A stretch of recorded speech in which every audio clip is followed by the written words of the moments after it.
삼과를 보시겠습니다. 삼과의 제목은 세상의 소금과 빛으로 살아요. 본문은 마태복음 5장 13절에서 16절 말씀이고요. 요절 말씀으로는 16절 말씀을 이같이 너희 빛이 사람 앞에 비치게 하여 그들로 너희 착한 행실을 보고 하늘에 계신 너희 아버지께 영광을 돌리게 하라. 활동 준비물로는 세상의 소금과 빛인 우리 교회 프로젝트 해서 우리 교회 모형을 만드는 그런 재료입니다.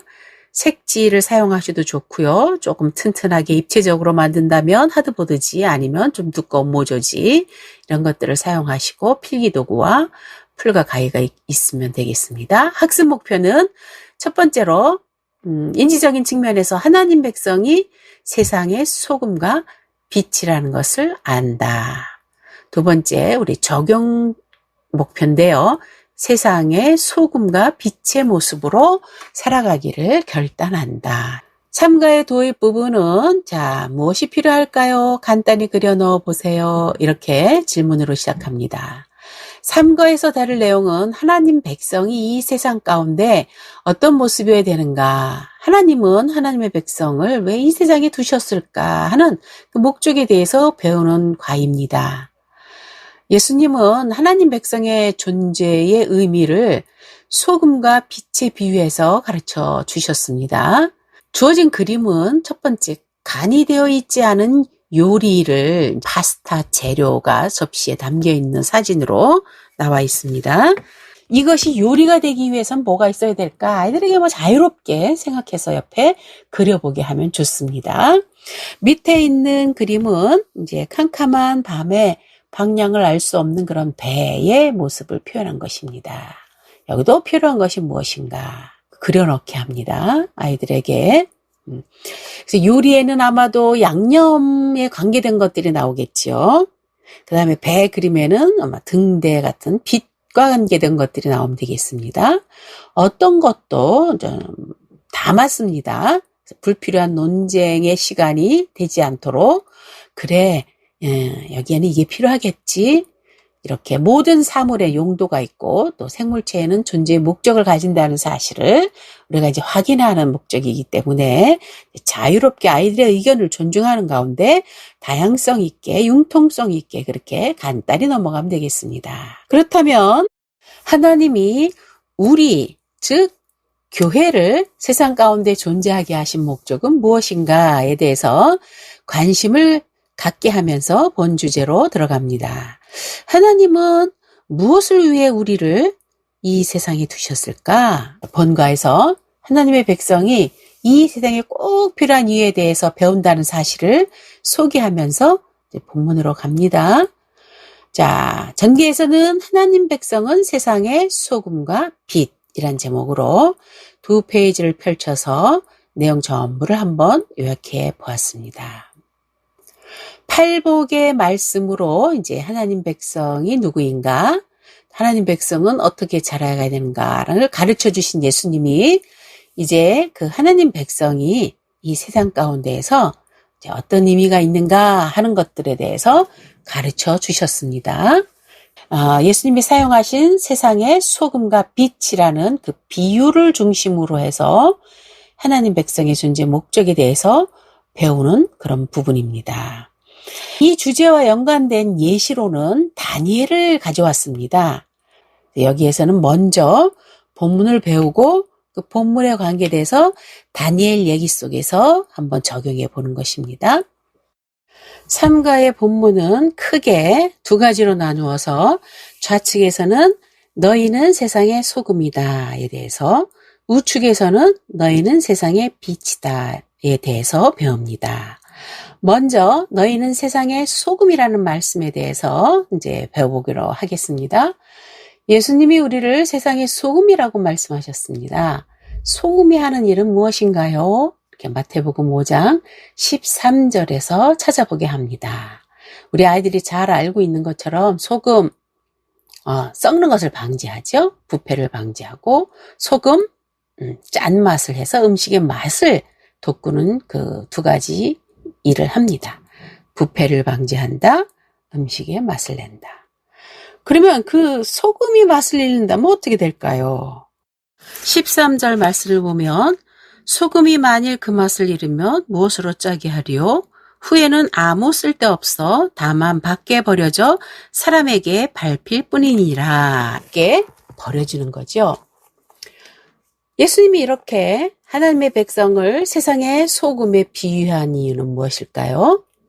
세상의 소금으로서의 하나님의 백성의 모습은 어떤 것을 말하는 것인가? 세상은 죄로 인해 항상 악하고 점점 타락해가고 있습니다. 이러한 세상 속에서 예수님은 그의 백성을 소금과 같은 존재라고 말씀하시고 있는데, 이것 하나님 백성이 썩어가는 세상에서 도덕적, 영적인 부패를 막아내는 역할을 감당하는 자라는 사실을 의미합니다. 또한 소금이 맛을 내는 것처럼 하나님 백성도 이 세상 속에서 세상이 줄 수 없는 생명의 맛을 내게 하기 위함이라는 것을 암시하고 있습니다. 소량의 소금이 큰 덩어리에 침투해서 영향을 주듯이 하나님의 백성은 이 세상에 깊이 영향을 주는 사명이 있다는 사실을 여기서 배울 수가 있습니다. 그러면 세상의 소금으로 산다는 것은 어떠한 모습을 말하는 것인지 다니엘의 삶을 예시로 사용해 보기로 하였습니다. 다니엘의 인생 중에서 중요한 장면 2가지를, 왼쪽 그림은 기도하는 다니엘, 오른쪽 그림은 사자굴 속의 다니엘입니다. 다니엘을 간단히 이제 말풍선에서 소개하고 있죠. 다니엘은 바벨론의 포로로 잡혀왔다. 그리고 어린 시절부터 하나님의 뜻대로 살려고 애썼다. 그런데 다리오 왕 때 다니엘을 인정해서 총리로 삼고 전국의 통치자로 세우려고 했다라는 간단한 소개를 보여주고 있습니다. 잘 아시는 것처럼 다니엘은 바벨론의 포로로 잡혀온 이후에 왕궁의 특별 교육을 받는 자로 발탁이 되었었죠. 그때 자신을 더럽히지 않고자 뜻을 정하고 과감하게 왕에게 왕의 음식을 먹지 않겠다고 그렇게 허락을 받고 그 뜻을 관철해 갔던 그러한 소년이었습니다. 우리 교재에서는 이제 메대 시대의 다리오 왕 때의 다니엘 이야기에 초점을 두고 있습니다. 다니엘이 높은 지위에 오르자 시기하는 사람들이 생겼어요. 그들이 다니엘을 고발하고자 했지만 결과는 어떠했나요? 하고 다니엘서 6장 4절을 찾아서 이제 답하게 나와 있습니다. 여기 소개한 것처럼 다리오가 이제 다니엘을 전국에 3명 안에 드는 높은 자리로 등용했지요. 근데 그 가운데서도 다니엘을 더욱 신임했다. 그래서 다니엘을 더 높여서 전국의 통치자로 세우려고 했는데 이제 고관들이 이를 시기하고 어떻게 하든지 이를 고발하고자 허물을 찾았다는 얘기입니다.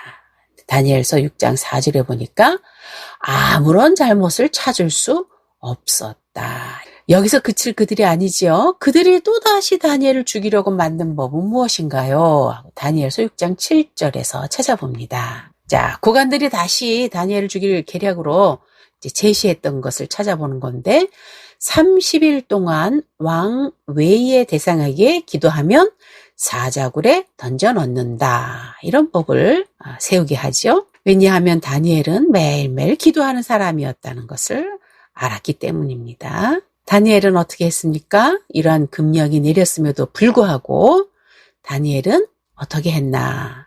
이러한 상황에서 다니엘은 어떻게 했나요? 다니엘 6장 10절에서 찾아보는데 이것을 좀 더 구체적으로 살펴보기 위해서 언제, 어디서, 무엇을 어떻게 했나라는 질문을 제시하고 있습니다.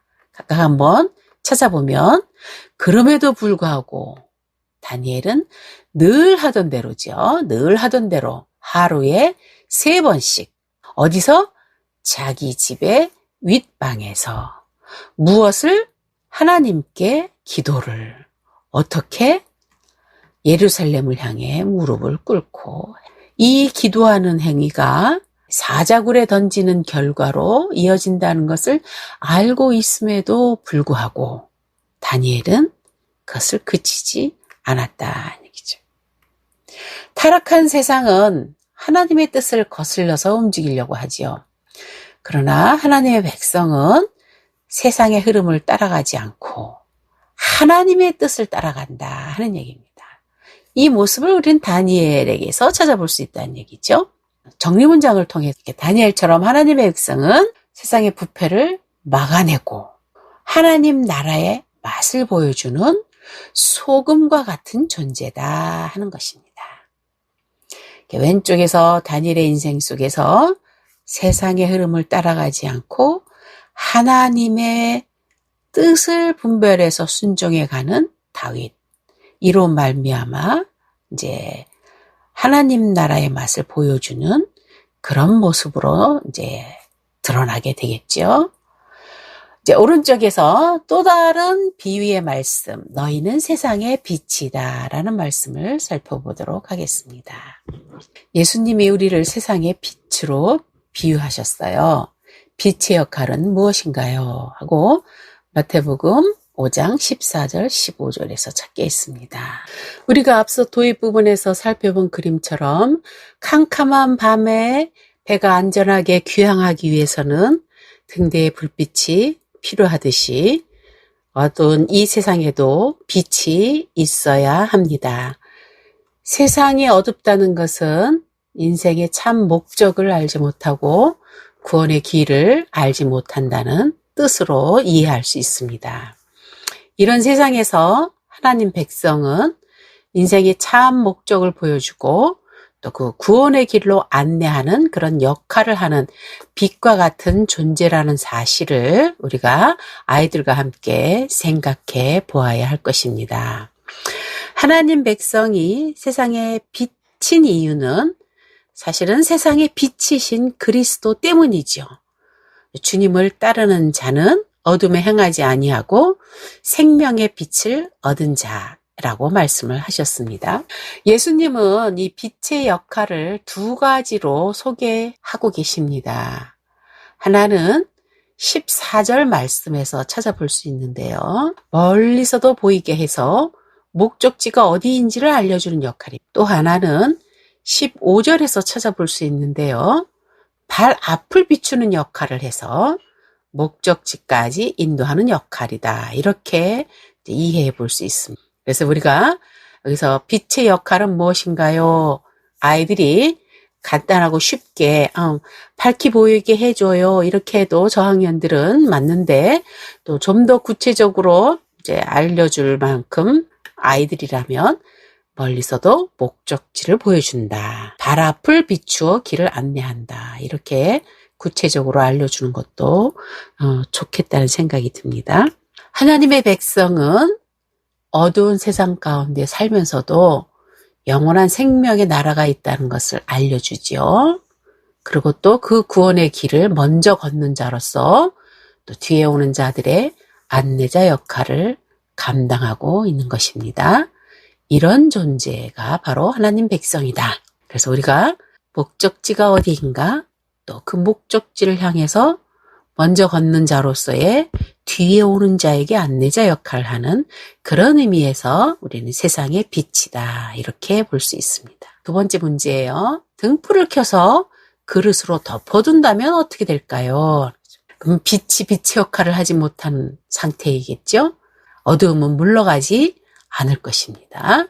자, 그러면 세상의 빛으로 산다는 것은 어떠한 모습을 말하는 것일까 하는 것을 다니엘의 삶 속에서 다시 찾아보기로 합니다. 왕의 명령을 어긴 다니엘은 결국 사자굴에 던져졌어요. 다니엘은 어떻게 되었을까요? 그림의 말풍선을 채우세요 하고 다니엘서 6장 22절을 찾아보겠습니다. 왕의 금령, 즉 왕 외에는 어떠한 대상에게도 이제 기도를 해서는 안 된다라는 금령이 있었음에도 불구하고 다니엘은 매일 하나님께 기도하는 걸 그치지 않았죠. 그래서 결국 법대로 사자굴에 던져졌습니다. 다리오 왕은 사실 다니엘을 구하고 싶었지만 자신의 체면을 위해서 다니엘을 구하지 않고 사자굴에 던져놓는 일을 이제 방관할 수밖에 없었지요. 다니엘의 생사가 궁금한 다리오 왕이 사자굴에 다니엘을 던진 그 다음날 일찌감치 사자굴로 달려갔어요. 그리고 소리 질러 다니엘에게 묻지요. 살아계신 하나님의 종 다니엘아, 내가 항상 섬기는 네 하나님이 사자들에게서 능히 너를 구원하셨느냐? 그때 다니엘이 대답합니다. 뭐라고 대답했는지 그림의 말풍선을 채우는 거예요. 나의 하나님이 이미 그의 천사를 보내어 사자들의 입을 봉하셨다. 그래서 나는 이렇게 살아있다. 다니엘은 조금도 다치지 않았어요. 이러한 결과가 있게 된 게 뭘까요? 그 이유를 성경은 무엇이라고 하나요? 이렇게 묻고 있고 다니엘서 6장 23절의 말씀을 완성하는 문제로 제시되었습니다. 다니엘서 6장 23절에서는 이렇게 말합니다. 이는 그가 자기의 하나님을 믿음이니라. 이러한 결과가 있게 된 것은 다니엘이 하나님을 믿었던 믿음의 결과였다 하는 얘기입니다. 마침내 다리오 왕은 다니엘의 원수들을 사자굴에 던지고 이제 조서를 내렸죠. 그 내용을 조금 더 구체적으로 살펴보기 위해서 조서를 따로 떼어서 이렇게 모습을 보여줬습니다. 다니엘서 6장 26절 이제 채워보는 거죠. 이 내용에 잘 주목해서 조서 안에 단어를 찾아 넣습니다. 모든 국민은 다 다니엘의 하나님 앞에서 떨며 두려워할지니 그는 살아계시는 하나님이시오. 이방의 왕의 입을 통해서 하나님이 살아계시고 영원하신 분이라는 사실이 인정되고 그리고 널리 선포되고 있는 놀라운 역사가 일어난 것입니다. 이렇게 하나님 백성이 세상의 빛으로 산다는 것은 하나님의 뜻을 따라 살아가며 세상 가운데 살아계신 하나님을 드러내는 일인 것입니다. 우리가 이 세상에서 세상의 빛으로 산다는 것은 하나님을 드러내는 역할을 감당한다는 것. 하나님이 살아계세요. 그 하나님의 살아계심이 이렇습니다. 라는 것들을 드러내는 것이 바로 세상의 빛으로 사는 삶이라는 것을 확인했습니다. 하나님 백성은 하나님의 뜻을 따라 살아가며 살아계신 하나님을 보여주는 세상의 빛이에요. 이렇게 삼과에서는 하나님 백성이 세상의 소금이다. 그래서 세상의 부패를 방지하고 생명의 맛을 보여준다. 세상의 빛이다. 그래서 살아계신 하나님을 너 만천하에 드러내 보여주는 그러한 역할을 하는 자이다. 이제 적용 부분으로 갈까요? 그러면 이제 우리는 이 세상의 소금과 빛으로 어떻게 살아가야 되겠는가 하는 것들을 이제 자기 개인 삶에 적용해 보는 겁니다. 특별히 마태복음 5장 16절의 말씀, 그 말씀을 다시 한번 살펴봅니다. 이같이 너희 빛이 사람 앞에 비치게 하여 그들로 너희 착한 행실을 보고 하늘에 계신 너희 아버지께 영광을 돌리게 하라. 이 말씀을 확인하고 우리가 우리의 모습으로 어떻게 하나님께 영광이 돌리게 하겠는가 하는 것들을 찾아보는 거죠. 세상의 소금과 빛으로 하나님께 영광을 돌리기 위해 내가 결심해야 할 것은 무엇일까? 그래서 세상의 소금으로 또는 세상의 빛으로 어떤 모습이어야 될까 하는 것들을 생각해 보게 합니다. 근데 이 세상의 소금으로 산다는 거와 세상의 빛으로 산다는 것을 아이들 입장에서는 참 구분하기가 어려울 것입니다. 요거를 조금 더 쉽게 구분하도록 하기 위해서 세상의 소금으로 산다는 것은 하나님이 금지한 행위를 하지 않거나 또 세상의 악을 방지하는 모습 가운데서 찾는 거죠. 악한 것을 하지 않고 악해지는 것을 막는 모습. 세상의 빛으로 산다는 것은 하나님 말씀에 적극적으로 순종하는 것, 그래서 하나님을 드러내는 것. 이런 쪽으로 구분해서 찾게 한다면 이제 아이들이 조금 따라오지 않을까 하는 생각이 듭니다.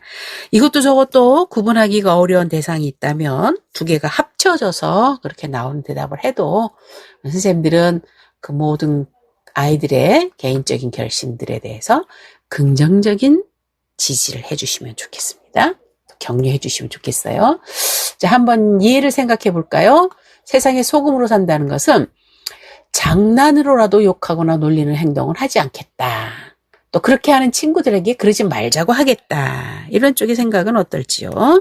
우리 아이들 입장에서 요즘에 욕이 생활화되고 있고 놀리는 것이 장난처럼 그렇게 놀이처럼 되어 있는데 사실은 그것이 얼마나 악한 행동인가 하는 것들을 구별해 볼 수 있고 장난으로라도 욕이나 놀리는 건 안 하겠다. 또 그런 친구들 그러지 말자고 내가 하겠다 해서 부패를 방지하는 역할로서의 결심. 세상의 빛으로서의 결심은 도움받은 친구들을 볼 때마다 내가 웃으며 먼저 인사한다. 그래서 긍정적인 것을 강화하는 쪽에 실천사항들을 생각해 볼 수 있도록 그렇게 해보면 좋겠습니다. 이건 개인적인 적용이라고 할 수 있고요. 또 밑에 있는 문제는 이제 우리가 공동체적인 입장에서 우리라는 입장에서 즉 우리 교회가 세상의 소금과 빛으로 드러나기 위해서 힘써야 될까를 아래 도형 안에 써 넣는 겁니다. 교회 모형 안에 여러 도형이 있는데 이 도형 안에 우리 교회가 이런 모습을 갖는다면 세상에서 참 칭찬받을 거야 라는 것들을 자유롭게 이제 찾아보는 거지요. 아이들이 다 찾는 것이 아니라 한 사람이 하나씩 찾는 것을 모아서 여기다 다 채워놓으면 됩니다. 십자가에도 채워놓고 다른 면도 채워놔서 우리 교회가 이런 교회였으면 좋겠다라는 의견을 좀 모아보는 시간으로 합니다. 예를 들면 교회에 오는 누구든지 반갑게 맞이해준다. 예수님을 모르는 친구들을 이제 교회로 초청한다. 외로운 친구들에게 먼저 친구가 되어주는 것. 교회 다니는 애가 이렇게 좋은 친구가 되어주는구나. 다 이게 교회가 세상의 소금과 빛으로 드러나는 거겠죠. 또 우리 교회가 있는 그 앞길 청소는 우리가 한다면 마을 사람들로부터 또 이렇게 인정받는 영향력이 생기리라고 생각이 듭니다. 이걸 이렇게 평면적인 교회 모양에 해도 좋고요. 이제 활동에 이어서 우리 세상의 소금과 빛인 우리 교회 프로젝트에서 교회 모형을 만듭니다. 입체적으로. 그리고 그 모형 벽면에 이렇게 우리 교회가 추구해야 될 그 아름다운 모습들을 잘 기록하고 그리고 나머지는 장식하고 이렇게 해서 이제 전시를 한다면 교회가 이런 건물이 아니라 사회에 선한 영향력을 발휘하는 그런 멋진 공동체구나 하는 것들을 이제 확인해 보는 그런 시간이 되고 우리 교회가 어떤 모습으로 나아가야 될까에 대해서 조금 더 폭넓게 또 크게 또 미래적으로 이렇게 생각해 볼 수 있는 기회가 되지 않을까 싶어서 활동 자료로 제시했습니다. 3과는 이렇게 마치도록 하겠습니다. 수고하셨습니다.